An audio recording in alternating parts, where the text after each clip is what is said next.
Flora Faunaful channel. I'm Martina and I'm here at Sandycroft Gardens.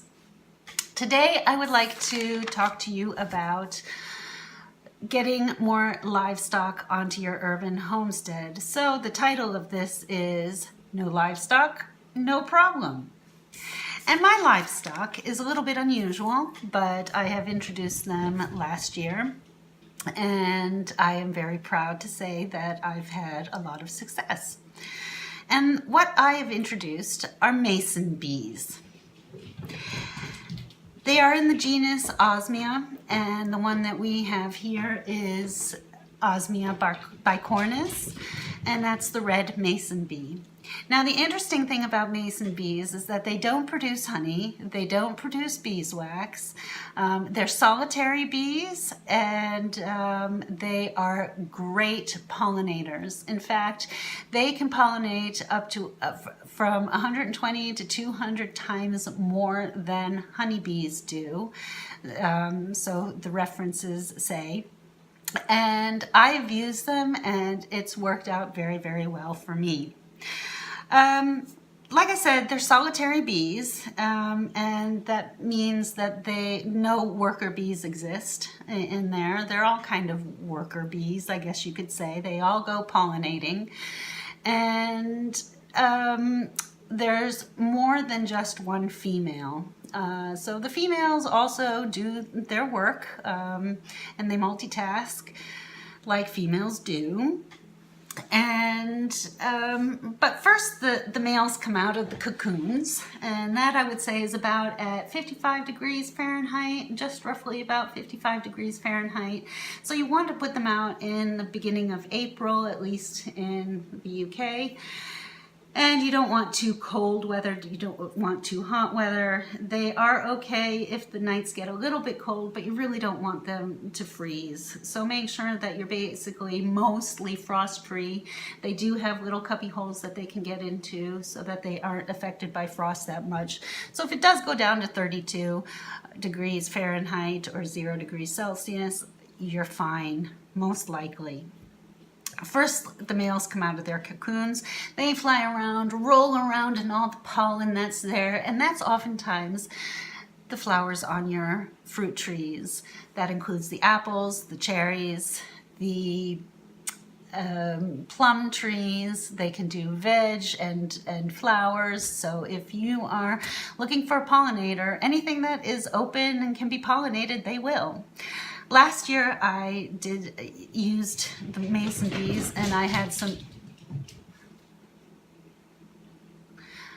some great results. I have a crabapple in the front and a Granny Smith in the front, and I have a patio Keeley apple in the back. And those were really, they set really well with really good fruit. So I think it worked. My cherries were pollinated as well, and I had a great tomato harvest. So I do think that this could be something that you could think about. Now the trees have to be about in 30 meters. I think that's about 45 yards. There has to be a radius of 30 meters around that they fly to. They don't really fly far away, so if you have a bigger garden than that, or a bigger yard, then please, by all means, get some more and put them in different locations where you want them to pollinate.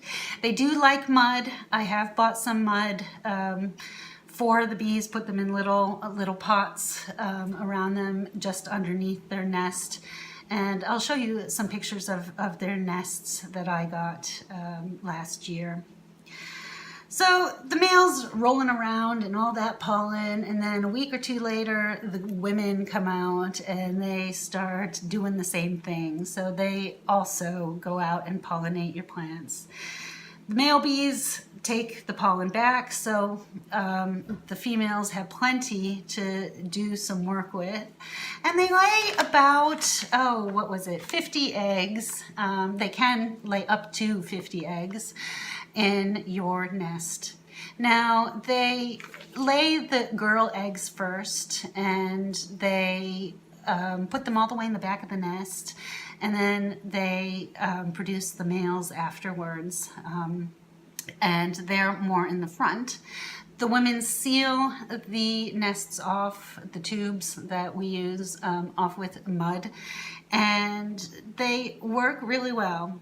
But the thing I like most about mason bees, because I'm terrified of bees, I don't want to be stung. I'm not like hugely allergic to them, but I swell up incredibly when I do get stung. But these do not sting. In fact, they're very, very gentle bees, and unless you like try to stomp on them, or if you hold them in your hand really tight, I don't think they will sting.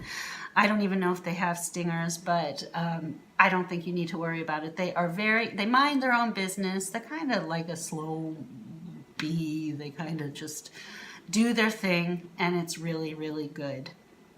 So I can definitely suggest that you become a mason bee guardian like I have.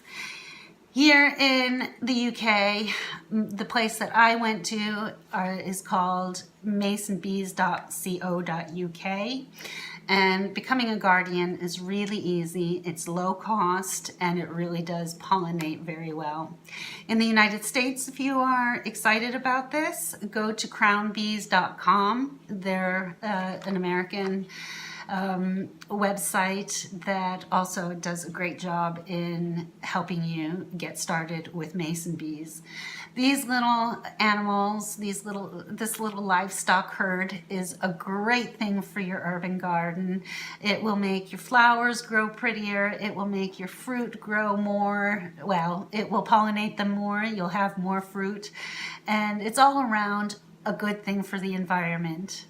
Because honeybees are afflicted by a lot of different viruses. I've heard, since I don't have them, I don't know too much about honeybees, but they're not the only pollinators. And we have to realize that for the environment, that they're not the only things that you can use in your homestead. So that's a very short video, but that's it for me today. And I wish you happy gardening on your home.